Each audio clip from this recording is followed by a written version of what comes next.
Pada pintar-pintar ya, ternyata pertanyaannya bagus-bagus sekali. Jadi kebetulan dulu disertasi saya juga primata. Ya, jadi saya tambahkan sedikit, kalau pada manusia kita bisa tanya ya, bisa Ibu riwayatnya bagaimana dengan keluarga, bisa ya kelihatannya. Mungkin Ibu sedang stres, itu kalau pada manusia. Nah kalau pada hewan, bagaimana tahu bahwa hewan ini stres atau tidak? Ya enggak? Ada hewan bisa kita tanya, ya kita tahu. Tapi kita sendiri yang harus memastikan hewan ini stres atau tidak. Ya, jadi pertama saya jawab, stereotipe itu adalah salah satu tanda-tanda bahwa primata itu stres. Ya, jadi stereotip itu bagaimana? Itu perilaku yang bolak-balik, mondar-mandir gitu. Itu sebetulnya adalah salah satu perilaku hewan yang stres. Nah, kalau pada primata itu biasanya ya bolak-balik begitu, terus nanti ke sana terus sudah mulai mencabuti bulu sendiri. Jadi kalau primata itu sangat jelas. Kalau dia sudah masih galak begitu ya, masih wild apa? Liar. Masih liar, masih galak, itu berarti stresnya masih stres akut, masih bisa kembali lagi. Tetapi kalau dia sudah diam saja di ujung begitu, hanya diam, sekali lagi bukan berarti dia menjadi tim, bukan berarti dia menjadi jinak, gitu. Tetapi itu ya hati-hati bahwa itu justru sudah depresi. Ya, jadi kenapa kalau primata itu kita lihat rambutnya, kalau dia sudah mulai rontok itu bukan dia rontok sendiri, sebenarnya dia sudah mulai beraktivitas dengan mencabut. Wah, ini artinya bahaya. Ya, jadi bagaimana untuk mengetahui primata itu stres apa tidak? Biasanya kita lihat kadar kortisol. Tapi kalau pada manusia silahkan dok ambil darah saya begitu ya. Nah kalau satwa liar gimana ini? Bisa tidak kira-kira? Bisa, tapi hanya 1 kali dalam waktu 1 bulan. Saya pernah ke kebun binatang Ragunan, ya itu saja. Ibu boleh silakan ambil darah, tapi hanya 1 kali 1 bulan. Walah gimana ini tahunya ya. Jadi artinya kalau stres pada primata biasanya ngambil fesesnya, sampelnya bukan darah tapi feses. Ya toh? Karena kalau darah apa? Bisa nggak Anda membayangkan bahwa ini orangutan di display, kandang display gitu ya. Terus gimana? Ada yang pakai blowpipe toh ya. Blowpipe itu tulup. Wah, pinter bahasa Jawa ya mbaknya. Nah, gitu ya. Pakai blowpipe, terus hewannya begitu. Bisa tidak kita memastikan bahwa ini stres? Karena kan banyak faktornya. Iya toh? Memang tadinya terus hasilnya kortisolnya sangat tinggi.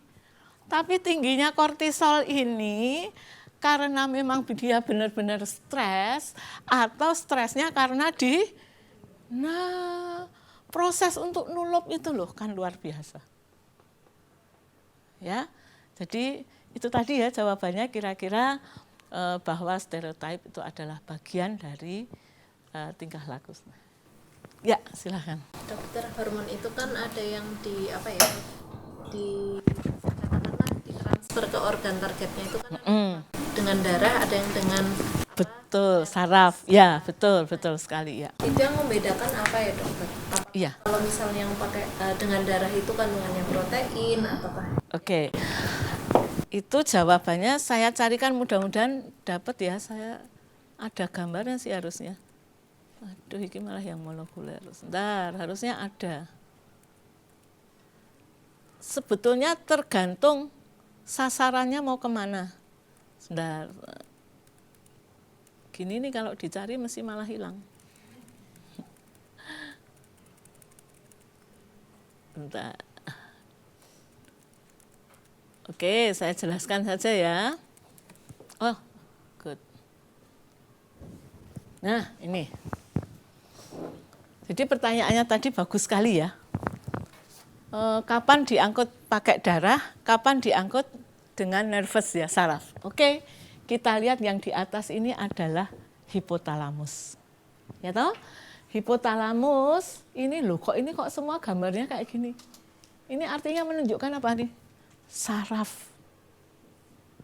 Artinya bahwa awalnya begitu ada sesuatu kondisi yang tidak betul, maka sinyal itu dikirim ke hipotalamus semuanya.